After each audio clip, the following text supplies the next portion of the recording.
Oke, kita mulai dari analisis rangkaian listrik.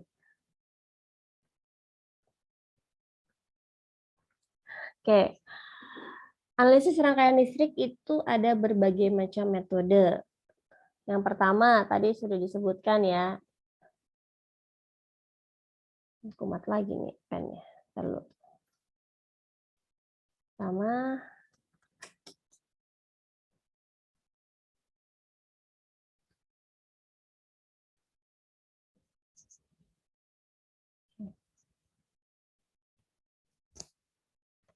analisis simpul atau simpul ya.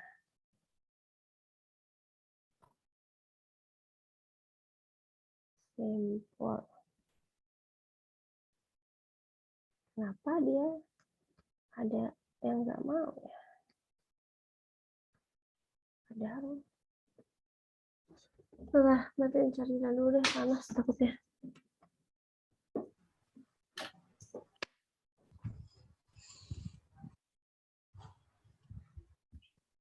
Oke, si simpul atau kalian bisa kenal node atau nodal ya.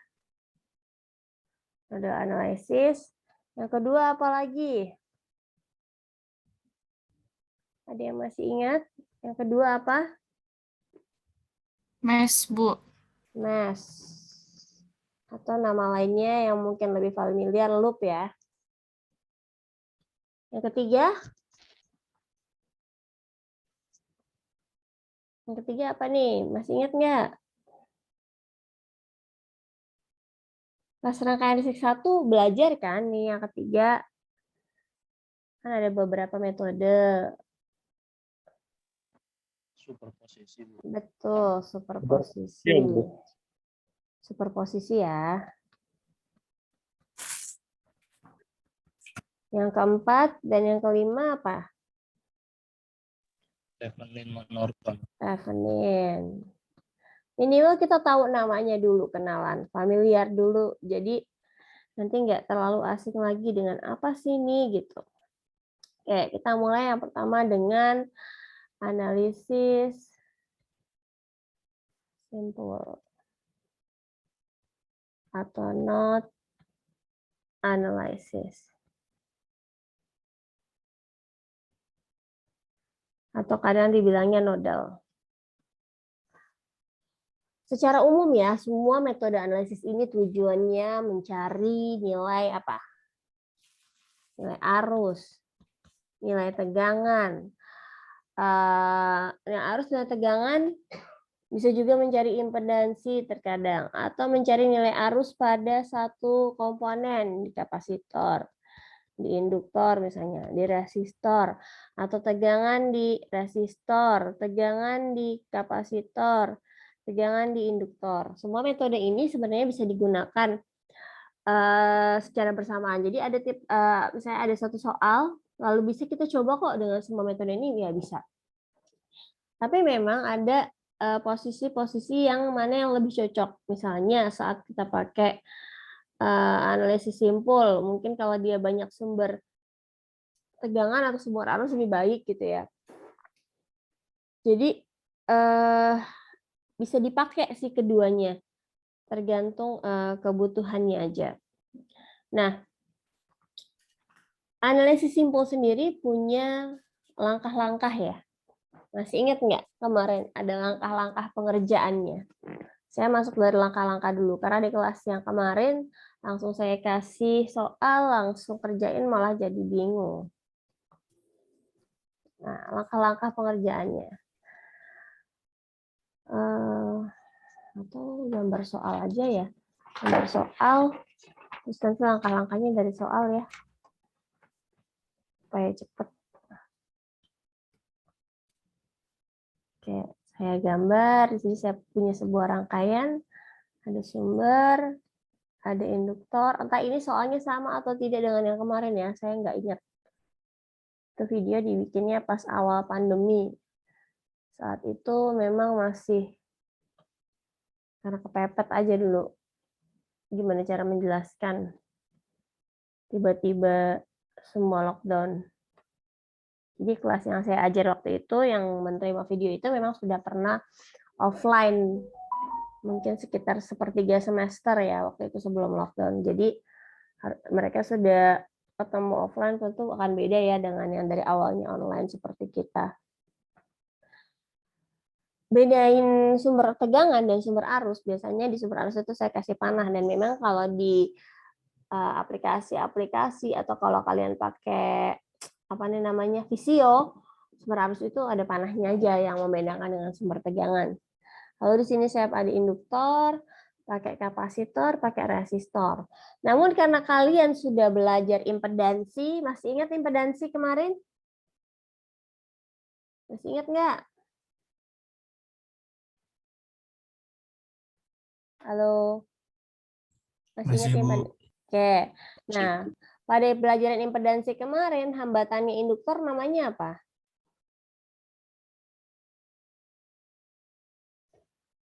Hambatan induktor namanya apa? Induktansi ya, Bu? Reaktansi induktor. Ya, reaktansi induktor simbolnya XL. Kalau kapasitor hambatannya apa? Reaktansi kapasitif. Iya, reaktansi kapasitor XC. Jadi langsung saya tulis saja ya. Dan posisi XL, XCR ini sebenarnya sama seperti kalau kita pakai resistor biasa nih gini. Ada resistor gitu ya. Ini misalnya R1, R2, R3. Saat dia di sini di seri, maka berlaku hukum R totalnya di sini adalah R2 ditambah R3. Lalu kemudian nanti R total ini mau kita paralel dengan R1 misalnya. Atau ini saya bikin RS ya. R totalnya adalah 1 per R total sama dengan 1 per R1 ditambah 1 per RS ini. Ya, apa ya? Hukum-hukumnya berlaku sama ya. Maksudnya antara dia resistor saja, dengan resistor ada kapasitor dan induktornya, hubungan seri tetap dijumlah, hubungan paralel tetap 1 per ya, itu tidak berubah. Jadi jangan bingung. Cuma yang harus dipatokan adalah XC adalah nilainya selalu apa? Minggu lalu masih ingat nggak? Kalau XC nilainya selalu apa? Negatif, Bu. Ya, selalu min J. Kalau dia bentuknya rektangular. Kalau XL pasti dia plus J. Ada atau tidak ada minusnya. Lalu kalau sudut misalnya yang dikasih nilai dalam bentuk polar, jadi nggak ada sudutnya. Tapi kalau dia induktor pasti sudutnya ada berapa? Masih ingat? Misalnya 5 gitu. 5 sudut berapa kalau induktor? Sudut 90 derajat. Kalau kapasitor misalnya nilainya sama-sama 5 nih, sudutnya berapa? Min Min 90 derajat. Ya, dikasih tahu ataupun nggak dikasih tahu, kapasitor dan induktor pasti ada sudutnya. Lalu kalau dia bentuknya rektangular ya, pasti kapasitor ada minusnya. Itu yang perlu diingat. Itu kayak udah apa ya, sesuatu yang diingat, kayak kita tahu tambah-tambahan itu ya dijumlah gitu. Kayak kali-kalian itu adalah penjumlahan yang berulang ya seperti itu. Oke, sekarang kita balik lagi ke analisis simpul. Masih ingat nggak gimana caranya menyelesaikan soal ini? Langkah pertama apa sih kalau menyelesaikan analisis simpul? Masih ingat? Ada yang masih ingat? Langkah satunya apa? mengubah dari rangkaian time domain ke frekuensi domain. Oh iya, saya belum kasih nilai angkanya ya tadi. Oke, kalau gitu kita kasih nilai angkanya dulu. Jadi pertanyaan dari soal ini adalah berapakah nilai arus yang melalui resistor R? Sama nggak sama soalnya di video? Saya lupa video itu soalnya apa. Sama nggak? Rangkaiannya sama. Angkanya mungkin beda sih. Resistor R berapa? Arus di induktor berapa? Arus di kapasitor. Atau mau diganti soalnya? Atau apa mau diulang penjelasan yang kemarin? Saya takutnya sama. Gimana? Mau ganti soal atau ini aja diselesaikan dulu? Hah? Diulang yang kemarin, Bu. Ini maksudnya ini kita lanjutkan soal ini atau kita ganti soal yang lain yang benar-benar berbeda?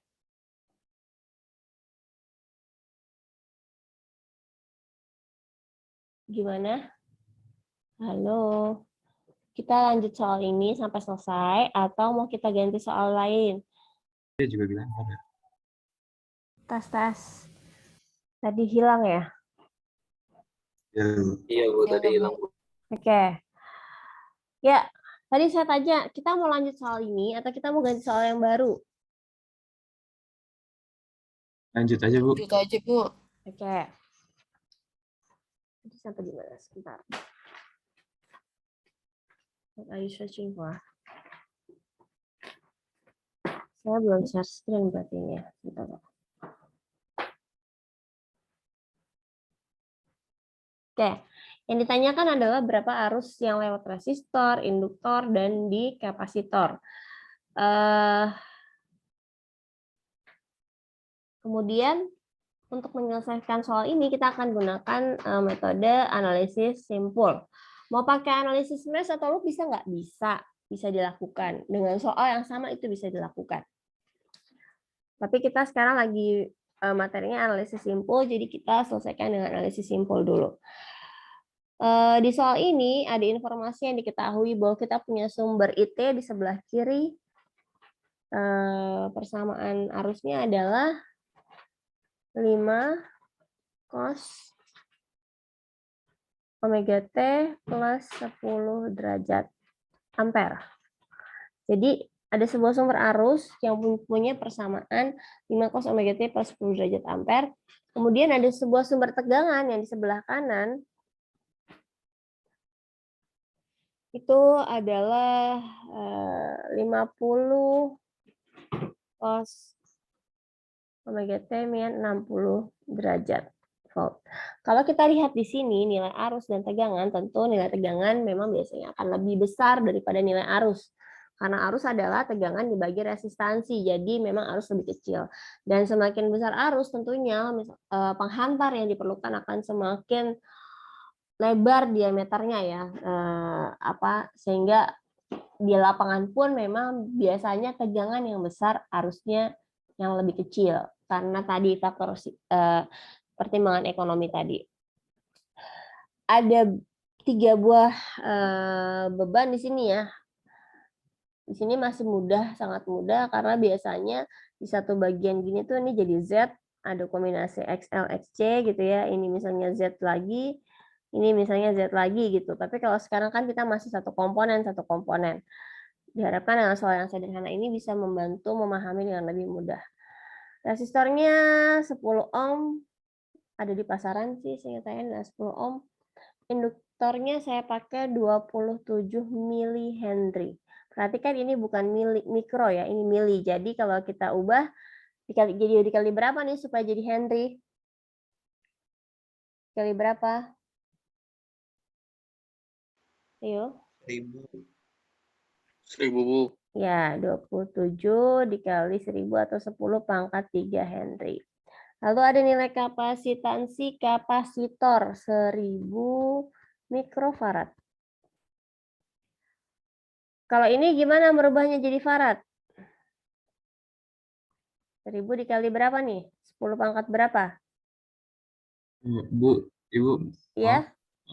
itu kalau bukannya kalau dari milik ke Henry itu malah kaliin 10 pangkat min 3 ya, Bu? Iya, minnya kurang, sorry. Oke, terima kasih koreksinya. Kalau kapasitor 10 pangkat min berapa ini? Min 6. 6 ya, min 6 6. farad. Oke. Frekuensi kita pakai frekuensi PLN. Sama, frekuensi PLN berapa? Berapa Hertz? 5 Ya, 50 Hz. Di Indonesia kita frekuensi PLN-nya 50 Hz. Ini kita selesaikan dengan analisis simpul, ditanya berapa arus yang lewat di induktor, resistor, dan kapasitor. Kalau kita lihat di gambar, pastinya nanti arus yang lewat IC dan IR itu sama nggak nilainya? Sama nggak? IC dan IR. Sama, Bu. Ya, kenapa Oh ya, sama? sama. Seri, Bu. Pakainya Ya. seri, Bu. Karena terhubung seri ya. Terhubung seri. Karena terhubung seri, dia jadi nilainya sama. Sementara XL, karena sudah ada pembagi arus ya, pasti nilainya akan berbeda.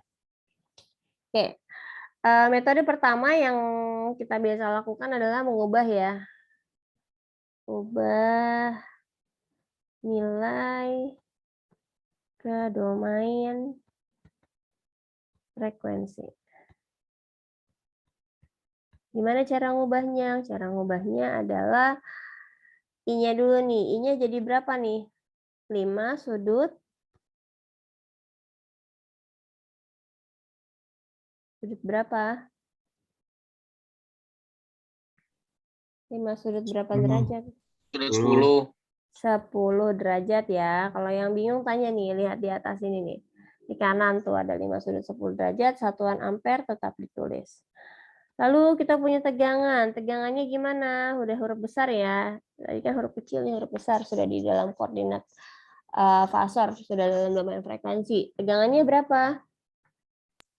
50 sudut min 60. 50 sudut minus 60 derajat. Jangan lupa satuannya volt. R sudah, tapi kita perlu hitung apa? XL. XL adalah omega L. Omega L 2pi FL. 2pi 2 dikali pi dikali pi-nya misalnya saya ambil 3,14, frekuensinya 50, L-nya 27 dikali 10 pangkat min 3. Berapa hasilnya? XL-nya? J-nya? Ini saya tambahin J dari awal deh, biar nggak bikin bingung. Ada yang bisa ngaliin? 2 kali 5, 10, 100, 314, 303 dikali 27. 27 kali 3 berapa tuh?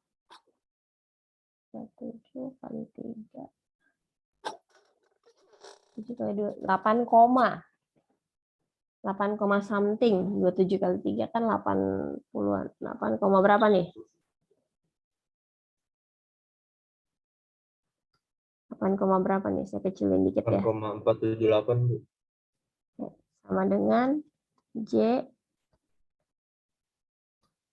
8,478 ya, 478 satuannya ohm.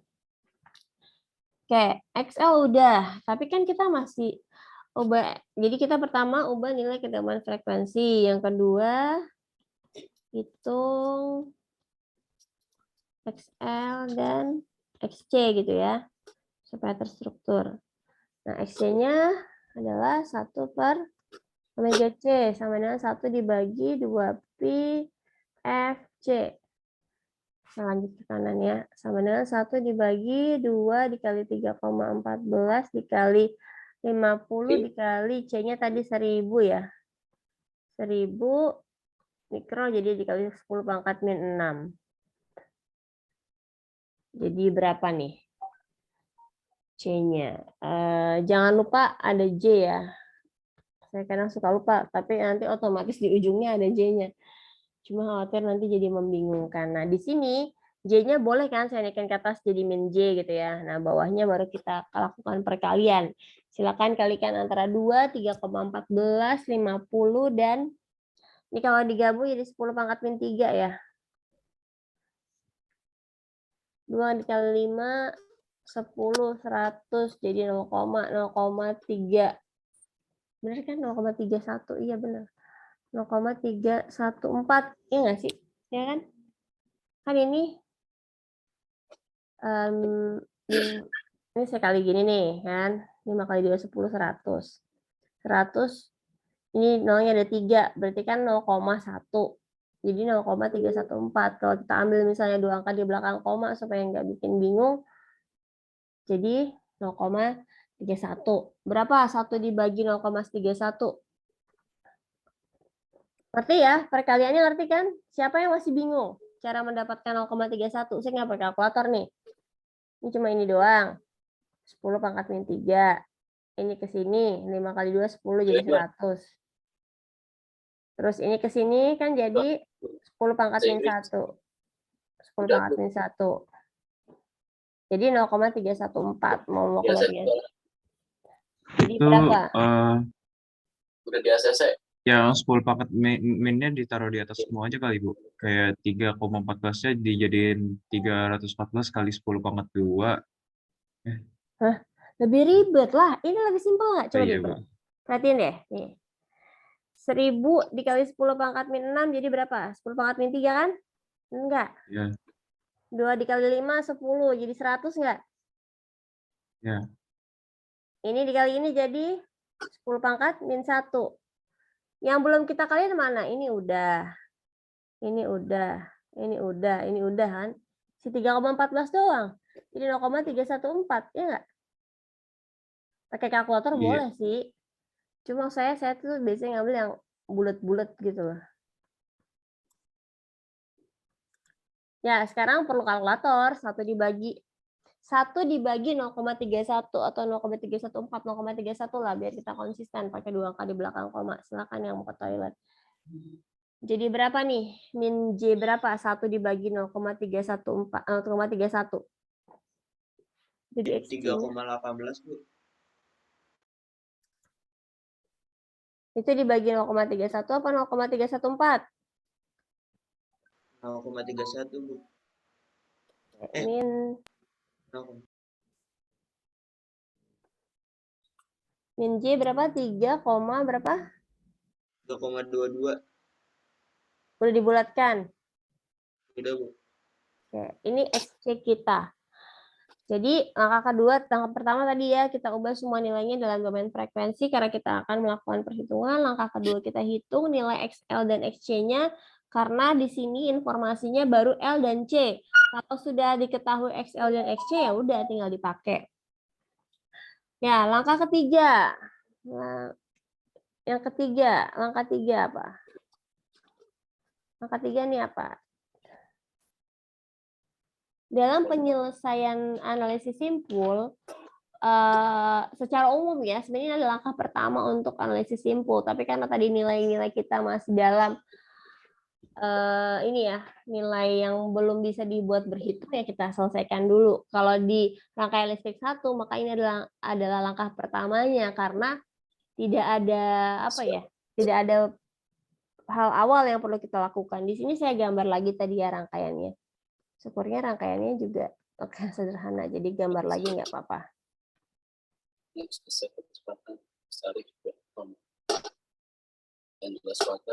Ini VT, ini R, XC, XL sudah dihitung, IT, oh di sini kita sudah dalam ini aja deh, domain frekuensi. Udah jadi I, udah jadi V ya.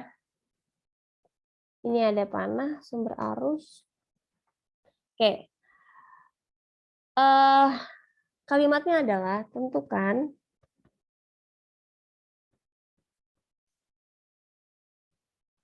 not referensi yang diketahui nilai tegangannya atau memiliki nilai tegangan. Nah,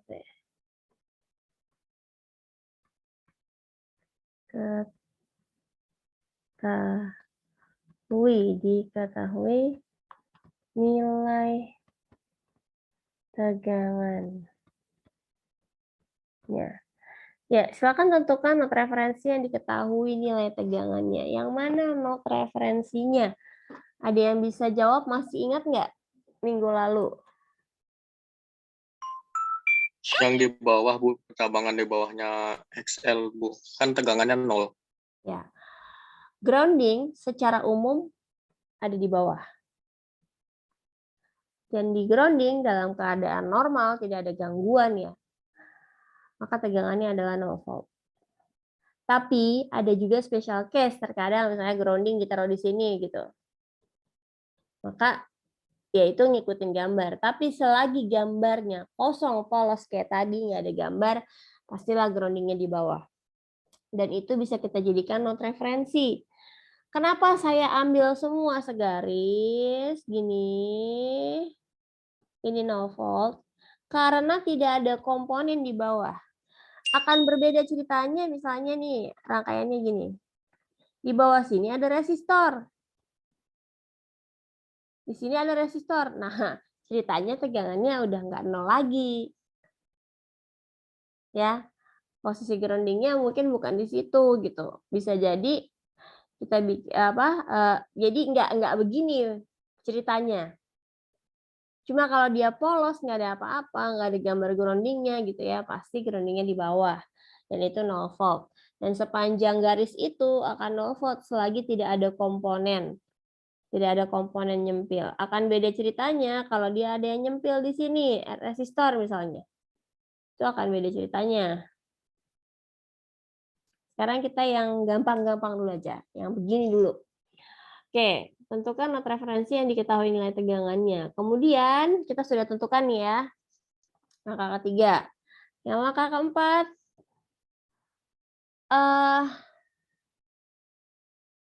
Tentukan, saya ganti warna deh.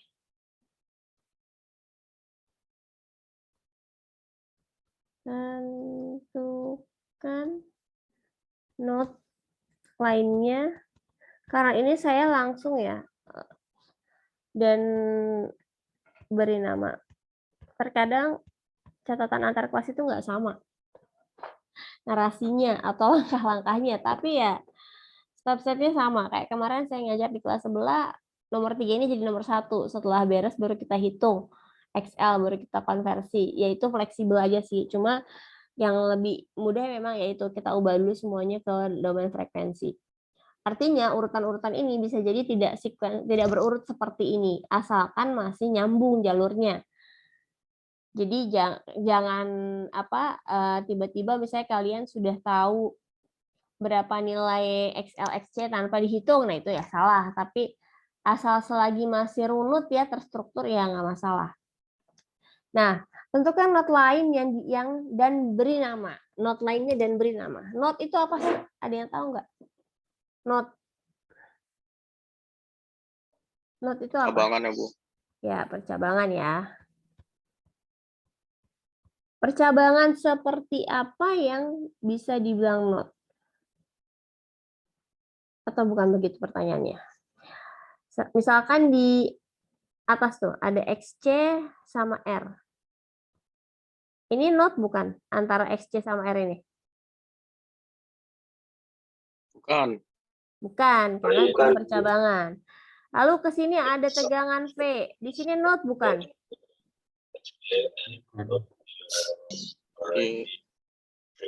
Antara R dan V not bukan? Bukan ya, karena tidak ada percabangan. Bukan. Bukan. Saya boleh aja gambar dia lurus begini, sama aja kan? V. Terus saya tarik garisnya ke bawahnya di sini, baru di sini misalnya saya gambar sumber arus. Boleh nggak? Boleh sama di bawahnya. Boleh aja, Bu. Boleh aja di bawahnya garis semua, terus nanti di sini ada induktornya ya, boleh ya.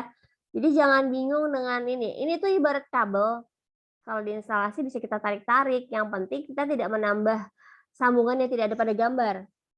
Tapi bentuk kabelnya bentuknya dia nggak harus si kotak begini gitu. Bisa jadi dia cuma garis lurus tapi nggak ada cabangnya, sama saja. Oke, jadi di sini percabangannya yang mana? Dari satu input nyabang jadi 2 atau jadi 2 output, Bu.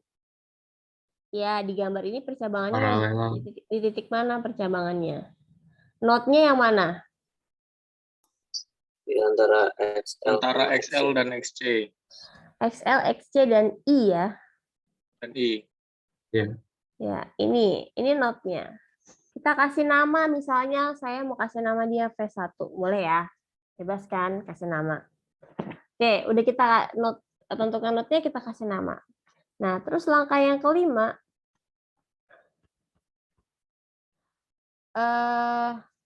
dengan menggunakan KCL, hukum Kirchhoff 1, dengan menggunakan Kirchhoff current law, atau kalau yang ini hukum Kirchhoff 1, tulisan tambah unik aja ya udah. Dengan menggunakan KCL atau nama lainnya hukum Kirchhoff 1.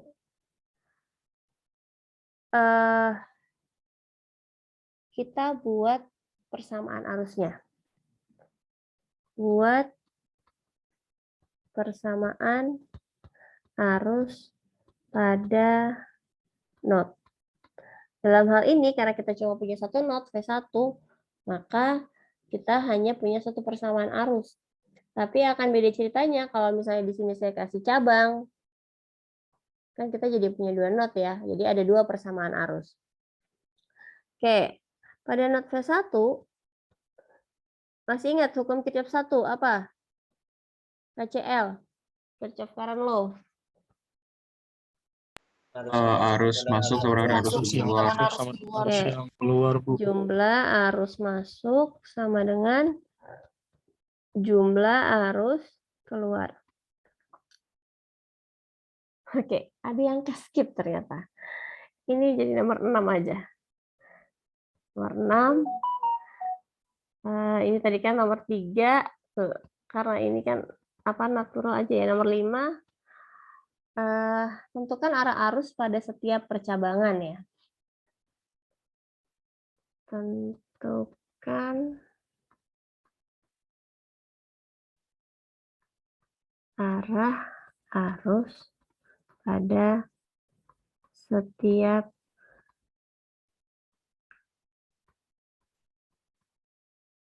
percabangan. Kita nggak bisa bikin persamaannya kalau belum nentuin arah arusnya. Di node ya, pada setiap percabangan di node. Oke, ini node V1 ada arah arus. Sederhananya di sebelah kiri kita ambil sesuai arah arus sumber. Ini I, boleh dikasih nama tetap I, lalu ada arus yang di kanan dan ke bawah. Yang perlu diingat adalah arah arus di kanan, saya misalnya pasang ke kanan, saya kasih nama I1. Saya pasang ke bawah, saya kasih nama I2. I1 dan I2 arahnya adalah asumsi yang saya buat. Jikalau asumsi ini benar, maka hasilnya positif, nanti hasil perhitungannya. Tapi jika asumsi yang saya buat salah, misalnya I1 harusnya ke kiri, bukan ke kanan, maka nilainya nanti hasil perhitungannya akan negatif. Terkait hal ini ada pertanyaan? Udah paham ya? Udah belajar semua ya? Oke, arus masuknya siapa di sini jadinya? I. Arus keluarnya ada I1 ditambah I2. I2. Ini adalah persamaan 1 yang kita dapatkan. Jadi tadi alurnya, not referensi, tentukan not lainnya. Kebetulan kita hanya punya satu not. Setelah kita punya notnya, tentukan arah